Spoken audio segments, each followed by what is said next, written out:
Welcome to Raghavan naturopathy. आज बात करेंगे आर्थराइटिस जो घुटना में होता है। ये जैसे मान लीजिए घुटना है, तो लोगों का ये प्रश्न है कि ये जो घुटना दर्द होता है और इसमें आवाज़ करता है, खट खट का आवाज़ करता है घुटना में, उसको लगता है कि आवाज़ कर रहा है और इसका जो फ्लूइड है ये ख़त्म हो जाता है, पानी सूख जाता है। तो ये क्यों होता है और फिर क्यों होता है, तो फिर क्या इलाज होना चाहिए, ये सब समझ में आ जाएगा आपको। यदि आप ये समझ जाएंगे ये क्यों होता है, तो आप खुद भी समझ जाएंगे कि इसका इलाज कैसे होना चाहिए। इसमें होता क्या है कि पहले ये जो बोन है, हड्डी है, हड्डी में पतला पतला छेद हो जाता है due to loss of calcium. ये हड्डी का कैल्शियम लॉस हो जाता है जब आप ब्लड एसिडिक आपका हो जाता है। ब्लड एसिडिक कब होता है? जब आप कोई एंटासिड खाते हैं, एसिड को निकलने से रोकते हैं। एसिड अपने आप शरीर से बाहर निकलता है और यदि उस एसिड को आप रोक देते हैं, जैसे कि आप पेंटोप्राजोल खाते हैं, तो एसिड बाहर निकलना बंद हो जाएगा, तो वो एसिड ब्लड में लॉक हो जाएगा, वो फिर ब्लड में जाएगा, वो जगह पूरे बॉडी में जाएगा। ये एसिडिटी की वजह से क्या होता है, यहाँ से मिनरल लीचिंग हो जाता है, यहाँ से मिनरल कमी हो जाती है।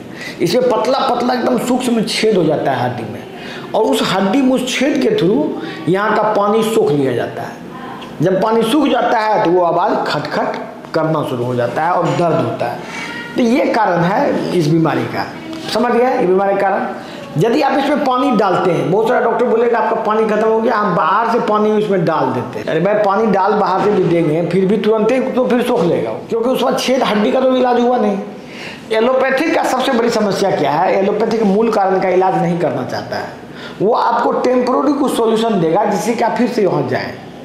जैसे कि बोलेगा आपका जो पानी सूख गया है, हम नीडल से उसमें फिर पानी भर देते हैं, वो फिर पानी भर देगा, या स्टेरॉइड का इंजेक्शन दे देगा उसको। 1-2 दिन 5 दिन तक ठीक रहेगा, इसके बाद फिर से वो पानी सूख लेगा, वो फिर से वही हालत हो जाएगा। अब बार बार पानी देने से क्या होगा, इसमें इन्फेक्शन हो जाएगा। अब जो पानी दे रहे हैं, छेद कर रहे हैं, इंजेक्शन दे रहे हैं, अल्टीमेटली इन्फेक्शन भी होगा। इन्फेक्शन हो जाएगा तो बस आपका ये जो दर्द है असहनीय शुरू हो जाएगा, उसका साइड इफेक्ट हो जाएगा। एक तो बीमारी में यही सब बोल के लंबा समय तक बीमारी को खींचता है। बाद में बोलेगा आप घुटना बदलवा लीजिए। घुटना बदलवा लीजिए मतलब ये घुटना को काट देगा, यहाँ से काट देगा और यहाँ प्लेट घुसा देगा अंदर में, ठोक ठोक के एगो प्लेट दे देगा ऊपर, एगो प्लेट दे देगा नीचे। तो अब वहाँ पर जो है थोड़ा देर के लिए स्मूथ हो जाएगा वो। लेकिन कुछ दिन के बाद में क्या होगा कि फॉरेन बॉडी है, फॉरेन बॉडी में ठोका हुआ है अथी से, स्क्रू ड्राइवर से, वो स्क्रू ड्राइवर धीरे धीरे ढीला हो जाएगा और वहाँ पस जम जाएगा। उसके बाद जो वो दर्द होता है उसको मतलब जीना मुश्किल हो जाता है। ये है इलाज। तो वो सब इलाज नौटंकी को छोड़ के यदि आप नेचुरोपैथी में आते हैं, तो नेचुरोपैथी में हमारा जो बोन है उसको मजबूत करने का हमारे पास प्रोटोकॉल है, जिससे कि वो छेद जो है आराम से भर जाता है। इसमें मुश्किल से 45 डेज से 3 मंथ तक लगता है।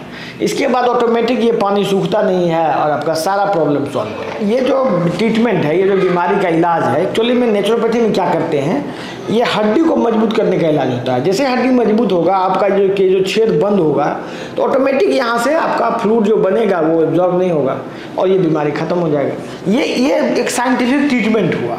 ये नहीं कि टेम्पोररी कुछ कर दिया, इसके बाद बीमारी ज्यों का त्यों पड़ा हुआ है, इसके बाद उसमें कील ठोक रहे हैं, हड्डी में कांटी ठोक रहे हैं। अल्टीमेटली ये कील कांटी ठोकने से बीमारी ठीक नहीं हो सकता है। ये बहुत ही दर्दनाक हो जाता है आदमी को। जिसको भी घुटना में प्रॉब्लम है, हम उनसे रिक्वेस्ट कर रहे हैं कि बेवजह का दर्दनाक इलाज मत लीजिए आप। इसीलिए हम आप लोगों से रिक्वेस्ट करेंगे कि वो इलाज मत कराइए। नेचुरोपैथी में बीमारी ठीक हो जाता है। आप ऑनलाइन भी ट्रीटमेंट ले सकते हैं। धन्यवाद।